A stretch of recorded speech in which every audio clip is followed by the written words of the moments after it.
उसका gym 4 floor पर ही था। विहान के अलावा 4 फ्लोर पर कोई नहीं जाता था। 4 फ्लोर पर वो अकेला ही रहता था। वो फ्रेश होकर बालकनी में आया। अपने फ़ोन में कुछ देख रहा था। उसका चेहरा इस वक्त बहुत सीरियस था। फिर उसने अपनी नज़रें फ़ोन से हटाईं और सामने देखने लगा। घर के बैक साइड के गार्डन पर उसकी निगाहें अपने आप चली गईं। उसने देखा एक लड़की फूलों के पास बैठी थी। विहान को उसका चेहरा नहीं दिख रहा था, बस उस लड़की की पीठ दिखाई दे रही थी। पता नहीं क्यों, पर विहान को उस लड़की का चेहरा देखने की इच्छा हो रही थी। क्यों, ये उसे खुद भी नहीं पता था। हालांकि वो जानता था कि वो एक सर्वेंट ही होगी, क्योंकि घर में और कोई लड़की तो है ही नहीं। जो भी है सब सर्वेंट ही है। विहान बालकनी से अंदर आ गया और जिम में चला गया। वही वो लड़की कोई और नहीं, क्रिया ही थी, जो इतनी देर से फूलों से बातें कर रही थी। क्रिया भी उठी और सर्वेंट क्वार्टर में वापस चली गई।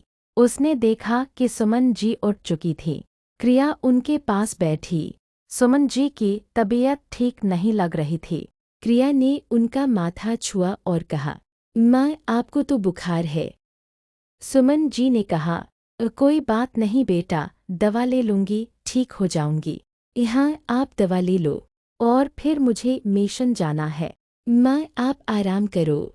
और हाँ, आप मिशन नहीं जाओगी। वैसे भी इतने सारे सर्वेंट हैं। अगर आप एक दिन नहीं जाओगी तो कौन सा सारे काम रुक जाएंगे। ऐसी बात नहीं है बेटा, सुमन जी बोले। अपने काम को लेकर हर किसी को जिम्मेदार रहना चाहिए। इसलिए मैं जा रही हूँ, और मैं कोई बहुत दूर थोड़ी जा रही हूँ। यही तो हूँ, कुछ कदमों की दूरी पर। नहीं माँ, क्रिया ने कहा, चाहे कुछ कदम हो या कुछ घंटों की दूरी, आप कहीं नहीं जाएंगी। पर सुमन जी कुछ कहती, उससे पहले ही क्रिया ने कहा, पर वो कुछ नहीं, आप नहीं जाएंगी, बस मैंने कह दिया।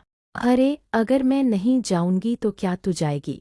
सुमन जी ने हंसते हुए कहा। उन्होंने ये ऐसे ही कहा था, क्योंकि उन्हें पता था कि क्रिया नहीं जाएगी।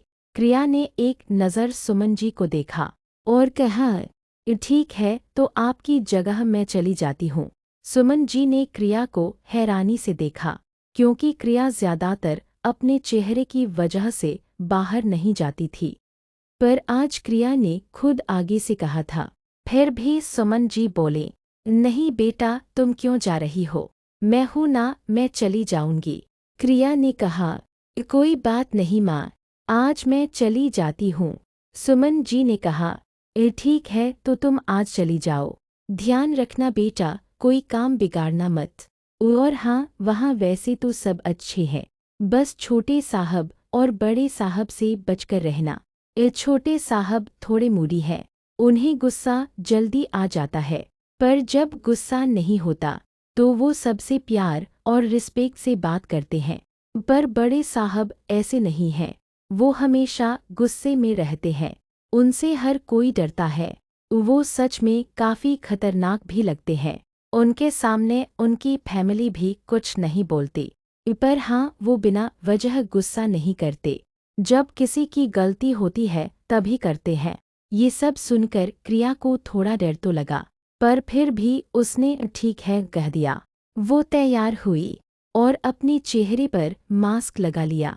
सुमन जी ने कहा, बेटा तुम ऐसे जाओगी? उनकी नज़रें क्रिया के फेस मास्क पर थी। क्रिया ने उनकी नज़रें देखी और धीरे से हाँ कह दिया।